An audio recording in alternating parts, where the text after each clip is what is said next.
I'm P.T. Jones. I work for Oak Ridge National Laboratory in the Vehicle Systems and Integration Research.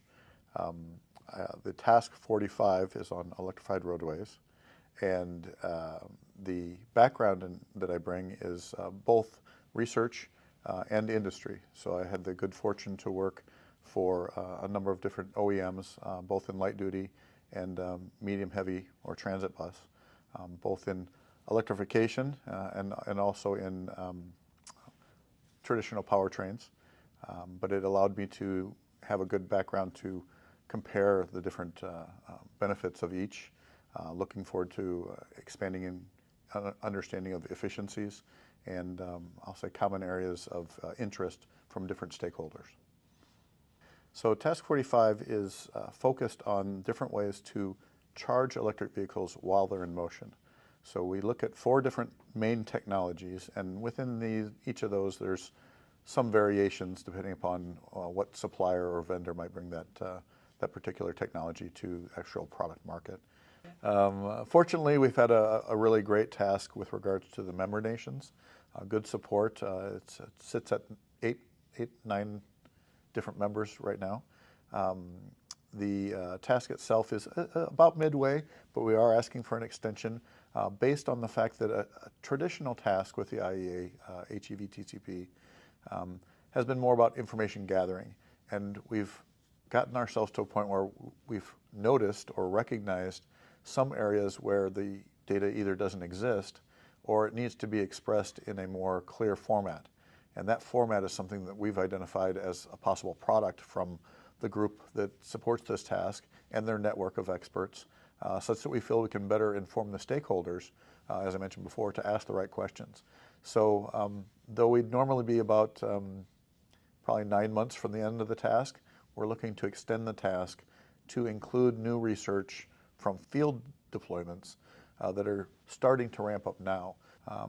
There are regions, even in the United States, we look at a fairly broad part of land, and we may not see the same kind of deployments in one area versus another. And that could come down to the number of hills in a system. It's not difficult for any of these types of systems to be done on inclines, but it may have more impact as to the vehicle and system integration. A large truck going up a major hill needs more power, and you're either providing that power through a larger battery set or you're providing an ERS that can give auxiliary power, which isn't then required by the truck to be taken around all the time. On the flatter, city streets where you're not using as much energy to move these vehicles, small vehicles taking a lower power supply from an inductive roadway perhaps would be a great fit for people who can't charge as often.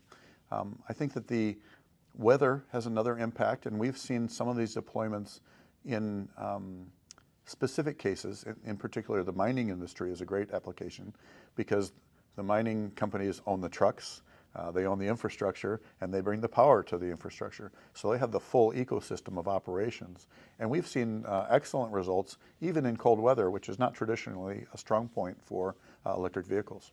From that, I guess a corollary or anecdotally, the issues that have come up with some large EV fleet deployments, particularly in a medium duty space or above, have had some difficulty getting enough power to the roadways or to the charging depots.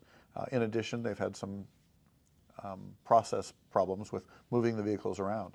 So when you think about an ERS system and the opportunity to provide charging while these vehicles are in motion, it really reduces some of that additional complication of using an electric vehicle versus a traditional vehicle with regards to a commercial application where these vehicles are used quite a large number of time periods during the day. A light duty vehicle will go somewhere and park for a long period of time, then perhaps go home and park for another long period of time. Whereas a fairly expensive truck might be used 18 to 20 odd hours a day. So the application space and part of that category of vehicle still needs to be understood.